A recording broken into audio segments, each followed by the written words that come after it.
Hello guys! Pumunta pala kami sa Masasa Beach sa Tingloy, Batangas.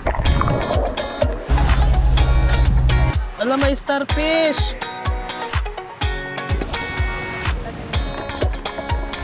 Hello! Saan mo siya dalahin? Oh my God! No!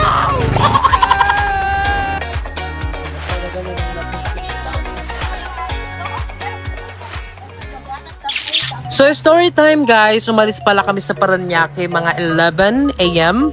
Tapos nakarating kami sa Anilao Port kung saan kami sumakay ng barko patawid sa Tingloy. Mga 2 p.m. na yun guys. At meron pala silang iba't ibang available na oras yung biyahe ng barko. Patawid at ipapakita ko sa screen. Medyo may pagmamadali pala kami sa pagbiyahe dyan guys kasi tanghali na kami nakabiyahe. Kaya ayun, yung naabutan naming last na biyahe ng barko ay 5 p.m. Kasi kung nagkataon hindi namin naabutan, hindi na kami makakatawid sa kabila guys. Kaya medyo nag-double time talaga ang mga tao na to. Kaya ayun, nasobrahan sa madali, nakarating kami 2 p.m. At buti na lang meron pa kaming time mag-prepare. Which is good, nakabila pa kami ng mga paraphernalia. Katulad ng sunblock, accessories, food and drinks. O ibang paraphernalia yata iniisip mo kapatid. So, bumili pala kami ng ticket dyan guys. So habang nakatambay pala kami dyan sa may gilid ng port guys, alam mo yun na parang napakasarap ng tumalon sa sobrang init ng panahon. Na para bang gusto ko nang mag-dive dito. Pero ang ginawa namin para maibsan yung kainitan guys, nagbayad pala kami ng CR dyan para magbuhos. Kasi yes, merong paid CR dyan para makapagbuhos kayo. Kompleto pala sila dyan guys. Pwede ihi, pwede dumi, pwede ligo. Tinanong ko nga si ate, "Tay, may bayad ba yung luklo dito?"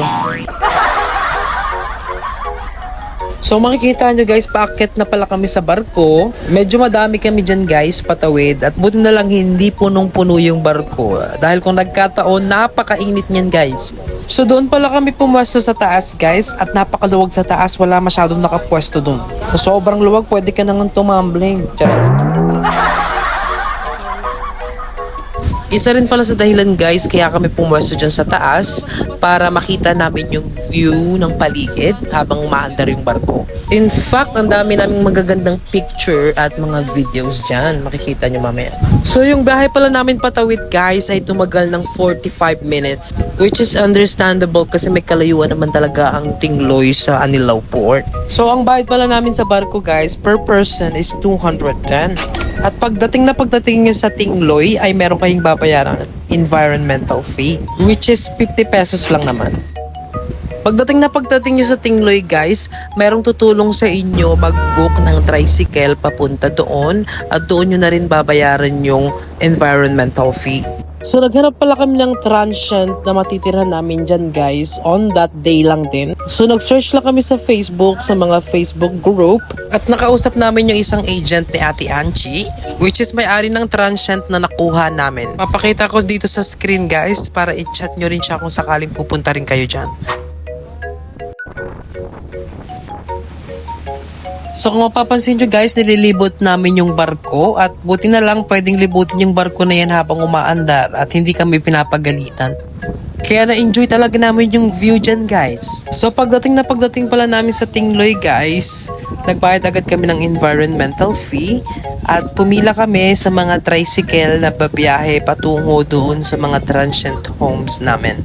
Ang pamasahe para sa tricycle guys ay 160 pesos. So parehas lang ang bayad kahit malapit ka lang dyan sa port or malayo. So walang pinagkaiba. Kaya maganda talaga kung 5 kayong sasakay sa tricycle para ma-maximize yung bayad sa tricycle na 160. So medyo may kalayuan pala yung nakuha naming transient guys. Kaya mapapansin nyo, mga madilim na kami nakarating. Siguro mga 6 p.m. yata. Buti na lang nagkataon yung nasakyan naming tricycle ay taga doon lang din pala sa pupuntahan naming transient. Kaya yung parking ay malapit lang doon. Kaya hindi na kami naglakad ng malayo. So medyo madilim pala dyan guys kasi hindi uso sa kanila ang street light. Buti na lang at marami kaming kasabay na naglalakad papunta doon sa transient. Kilala rin nila yung may-ari kaya tinuro na rin nila sa amin. So pagdating pala namin dyan guys, kinausap agad kami ng may-ari. So, hello guys, kakagising lang namin. Sobrang kalat pa ng kwarto. Cameras na dadalhin namin guys. Drone and 360. Tapos yung Digicam ni Lucky. Bagong lahat guys, dapat naka-sunscreen tayo. Pag naghilom na yung back. Lumukso-lukso, gaya. At yung peg ko nga. Saan mo siya dalahin? Hello guys! Papunta na pala. Saan tayo papunta? Sasakay na tayo bangka patawid sa Biringan City. Charas. So yung nakuha pala naming transient guys ay bundle na sa mga activities. Bali ang bundle price pala na yun guys ay 5,300 for 3 persons. At yung mga activity inclusions guys ay katulad ng island hopping, snorkeling, fish feeding, crystal kayak. At napakarami din ng island hopping destination guys, katulad ng Sebok Beach, Sombrero Island, Marina Cave, Turtle Spot, Masasa Beach. Teras. Sobrang. Laki ikaw daw mag-start the engine. Hello. Kami guys. Ay, ang ganda! Guys, umaandar na kami guys. Hello, ang lakas ng alon. Oh my gosh! No!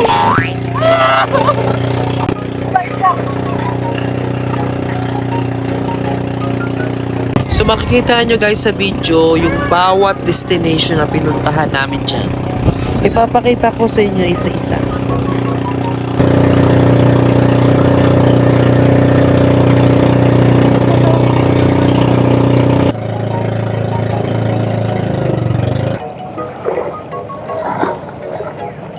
May cup noodles pa. Ayan guys, nandito na kami. Pagbaba na kami guys. Pupuntahan namin yun, doon yung kuweba. Ha? Nandiyan kasi lahat yung kailangan eh. Alam niyo ba guys kung bakit tinawag na Marina Cave yan? Kasi dyan dati nag-shooting yung Marina na teleserye dati ng ABS-CBN. Wow! Alam ko ang bida nun ay si Claudine Barreto. Talaga namang napulit. May starfish.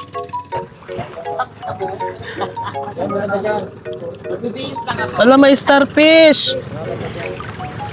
Daso? Totoo siya? Oo, totoo. Gagi, totoo yun. Nasa dagat ka eh. Nasa lag, bumaloktot na siya. Ay, ganon? Oo, bumabaloktot na. Abuhay nga siya. Kasi wala siya sa tubig eh. Oh, Ayoko niyan, ayoko mawak niyan. arte mo. Hindi naman nangangagat. Takot ako eh. Si, Nangangagat daw yan, Dash. ano, naniniwala. Si Patrick yan, si SpongeBob. Kasi yung aso naliligo din, Dasyo. Ayoko. Iniisip ko lulublob ako, nakamike pala ako. Nagsiswimming ang dog. Alam niyo ba guys, sobrang cute ng aso na yan na naliligo. Kalain mo yun, kasama nila sa outing yung aso. At nakakatuwa lang sa aso na yan guys, ano, sobrang ginadji siya lumangoy. Walang pag-aalinlangan. Alam niyo ba guys, hindi namin nakalain na napakarami rin palang taong pumunta dyan. Kasi nga parang naging tourist spot na rin talaga siya guys dahil nga naging scene niya ng marina. So sobrang hype nga ng teleserye na yun kaya gano'n na lang kasikat yung lugar na yan. Sobrang bait pala ng bangkero namin dyan guys kasi siya yung nag-a-assist sa amin kung saan pupunta at inaalalayan niya rin kami. So yung bangkero pala guys, siya yung nagmamaneho ng bangka na pinasakyan namin papunta sa mga iba't ibang island destination. So guys, pabalik na pala kami dyan sa bangka kasi ang next destination namin ay fish feeding. So magpapakain kami ng isda. So bago pala kami pumunta dyan guys, nagdala na kami ng pinapay na ipapakain namin doon sa mga isda. Pakainin na natin yung isda, oh.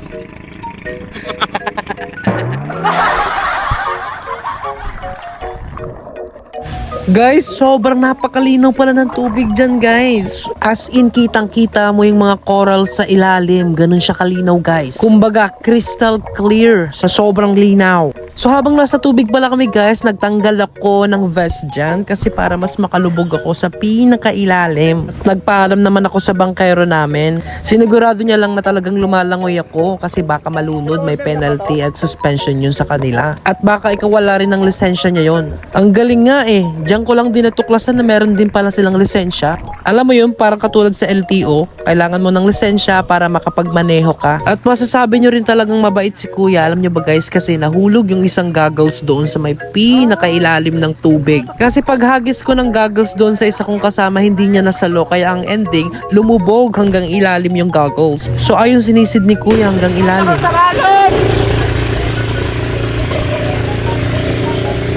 So So, ang next destination pala namin dyan, guys, ay yung Sombrero Island. Yun yung isla na mukhang sombrero. Kaya siya tinawag na Sombrero Island.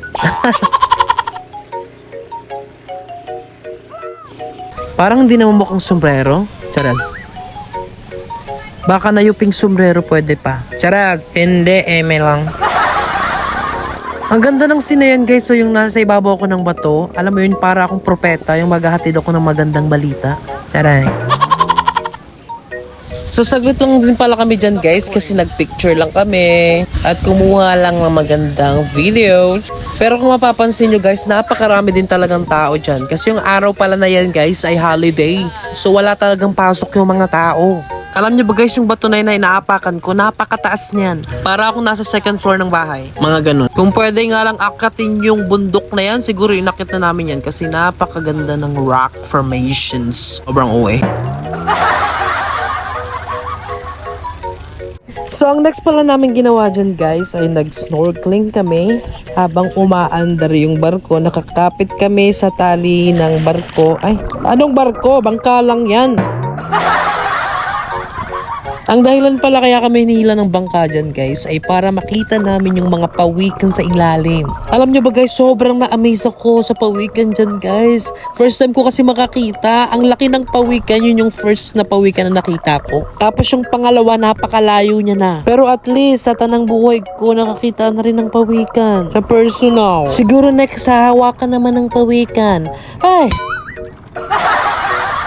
Kaso ang sad part, guys, hindi nahagip ng camera yung pawikan. So pagkatapos pala namin na mag-snorkeling, guys, nandito na kami nagstay sa Masasa Beach. Kasi yung snorkeling na yun, guys, dyan lang din naman sa tapat ng Masasa Beach yun. At dyan na rin ako nagka-time magpalipad ng drone. At sobrang ganda ng scene, guys, kasi napakaganda ng Masasa Beach.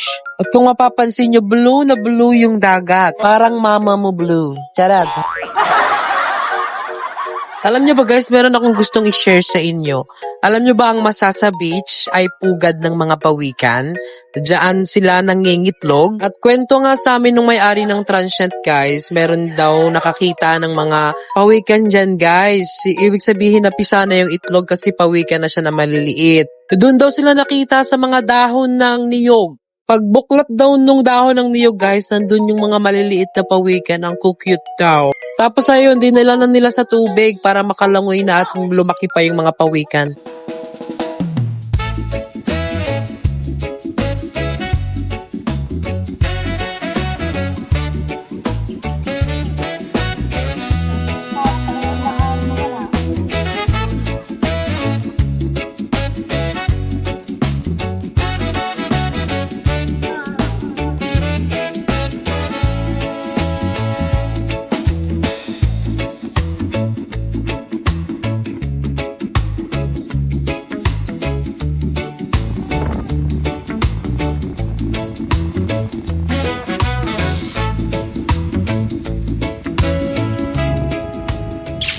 So this part, guys, ay pauwi na pala kami niyan.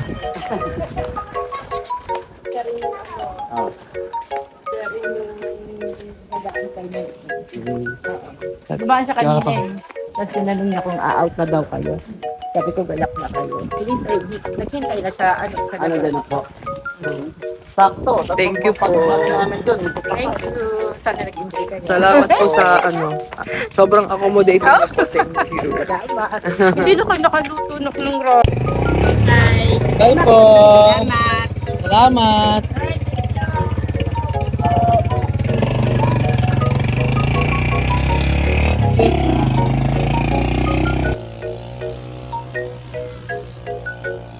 Siguro hanggang dito na lang, guys, at thank you for watching my vlog and don't forget to like, share, and follow. Have a blessed day always. Bye bye. Mahalo.